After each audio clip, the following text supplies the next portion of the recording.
Yoshlarning bo'sh vaqtini mazmunli o'tkazish Yoshlar ishlari boshqarmasining asosiy vazifalaridan biri hisoblanadi.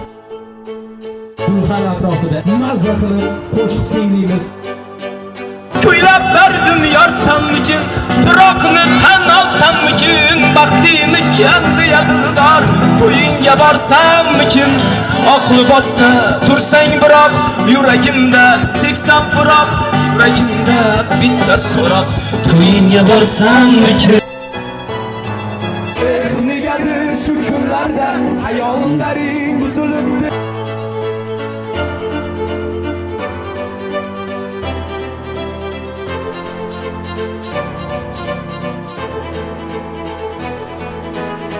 Qo'yib bersang barcha shoir deganlar she'rlarin alishmasmi hatto tog'ning do'qiga.